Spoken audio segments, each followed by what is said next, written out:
કચ્છી અને હાલારી નવું વર્ષ એટલે કે અષાઢી બીજ, પણ આનો ઇતિહાસ માત્ર કચ્છ અને જામનગર સાથે જ નહીં પરંતુ મોરબી સાથે પણ સંકળાયેલો છે, કારણ કે માં મચ્છુનો પ્રાગટ્ય દિવસ એટલે પણ અષાઢી બીજ, અને જેના નિમિત્તે દર વર્ષે અહીંયા શોભાયાત્રા પણ કાઢવામાં આવે છે. જે શોભાયાત્રાનો શું આખો રૂટ હોય છે, શું આખી માહિતી હોય છે અને કેવી રીતે શોભાયાત્રા કાઢવામાં આવે છે તેની તમામ વિગતો આવો આપણે આ મચ્છુ માતાજીના મહંત પાસેથી જ જાણીએ.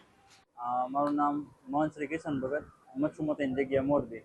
હવે કાલ સવારે આપણે મેંદરપરા 17 મચ્છુ માતાની જગ્યાથી રથયાત્રા નીકળશે સવારે 9 વાગે.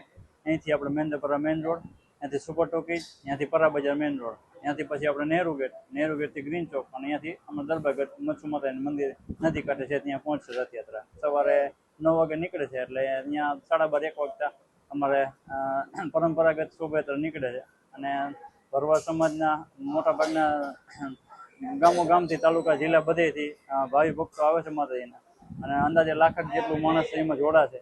અને બધે ઘોડો અને અમારા ભરવાડી પરંપરાગત પહેરવેશ પહેરીને આવશે.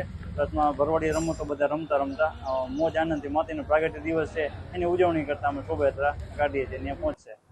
આકર્ષણના કેન્દ્રમાં તો આમ તો રાબેતા મુજબ જ છે. માતાજીની શોભાયાત્રા નીકળે છે. માતાજીના અમારે તો કપડાં અને ધજા ચડાવવાની મોટાભાગની પરંપરા છે. એટલે બીજું આકર્ષણ તો નહીં, પણ એટલું ખરું કે અમારા ભરવાડ સમાજનું, આખા ગુજરાતનું એવું મોરબી એક એવું કેન્દ્ર છે કે જેમાં બધું આકર્ષણ જ હોય છે. એમાં બીજું કંઈ વિશેષ હોતું નહીં. અમારે 2 રથ હોય છે. અમારા ધર્મગુરુ આવે છે થરાથી, દ્વારકાથી છે. પછી અહીંના સ્થાનિક અમારા 2-4 બીજા ગુરુ છે, એ બધા આવશે. અને એક માતાજીનો રથ હોય છે. 2 રથ છે આ વખતે. વિશેષ એક છે, નકર એક જ હોય છે. રથયાત્રામાં જોડવા માટે અમારા મોરબીની તો સામાન્ય પબ્લિક બધાને જોડાવાનું જ છે, પણ ગામોગામથી બધા માતાજીના દર્શનનો અને પ્રસાદનો લાભ લેવા માટે અહીંથી મચ્છુ મિત્ર મંડળ અને મચ્છુ માતાની જગ્યા તરફથી ભાવભર્યું આમંત્રણ છે. બધા જોડાવો, બધા સાથે મળી અહીંયા આ પ્રસાદ અને દર્શનનો લાભ લઈ.